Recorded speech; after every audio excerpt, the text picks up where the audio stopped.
ගුරු ග්‍රහයා සාමාන්‍යයෙන් සෙන්සුරු ග්‍රහයාට පසුව හිමින්ම ගමන් කරන ග්‍රහයා වන අතර එය සාමාන්‍යයෙන් මාස 13ක් පමණ එක් රාශියක ගමන් කරයි. ගුරු ග්‍රහයා බ්‍රහස්පති ලෙසද හඳුන්වයි.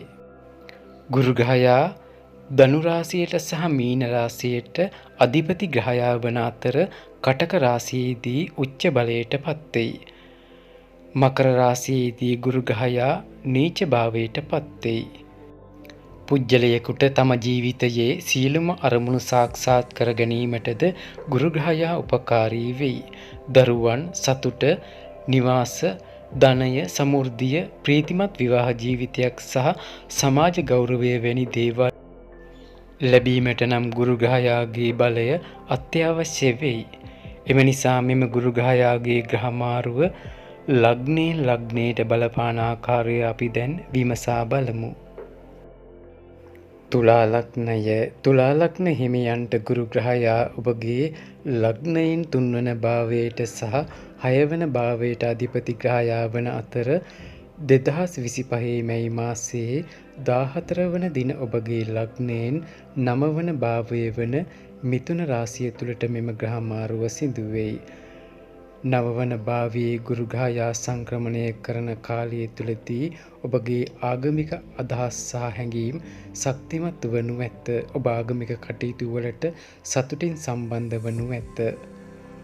ඔබ මෙම කාලය තුළදී ආගමික චාරිකා සහ වන්දනා ගමන් සඳහා නියැලෙනු ඇත. ඔබගේ ජයග්‍රහණ අත් කරගන්නේ අරගල කිරීමෙන් සහ වැඩි උත්සාහයක් දැරීමෙන් පසුව පමණක් වන අතර එවිට පමණක් ඔබට ඔබගේ කටයුතු සම්පූර්ණ කර ගැනීමට හැකිවනු ඇත. ඔබට මෙම කාල සීමාවේදී ඔබගේ උත්සාහය වැඩි කරන තරමටම ප්‍රතිඵල යහපත් කරගත හැකිය. තම සහෝදර සහෝදරියන්ගේ උපකාරයෙන් ඔබගේ කටයුතු සැලකිය යුතු ලෙස වේගවත් කර ගැනීමටද හැකි වෙයි. ගුරු ග්‍රහයා ඔබගේ 9 වන භාවය තුල සිටමින් ඔබගේ ලග්න භාවයට 3 වන භාවයට සහ 5 වන භාවය තුලට දෘෂ්ටි හෙළයි. එහි ප්‍රතිඵලයක් වශයෙන් අධ්‍යාපනික වශයෙන් ධනාත්මක ප්‍රතිඵල සහ උසස් අධ්‍යාපනික ප්‍රතිඵල ලැබෙනු ඇත. ඔබ දරුවෙකු බලාපොරොත්තුවෙන් සිටින්නේ නම් ඒ සඳහාද මෙම කාලය වඩාත් යහපත් කාලයක් වනු ඇත. ආගමික කටයුතුවලදී ඔබ වඩාත් සාර්ථක වනු ඇති අතර පවුලේ සමාජිකයන් සමග ඔබගේ සම්බන්ධතාද වැඩි දියුණු කර ගැනීමට හැකියාව ලැබෙයි. ඔක්තෝබර් මාසයේදී ගුරු ග්‍රහයා ඔබගේ 10 වන භාවය වන කටක රාශිය තුලට ගමන් කරයි. කටක රාශිය තුල දෙසැම්බර් දක්වා ගුරු ග්‍රහයා තැන්පත්ව සිටී.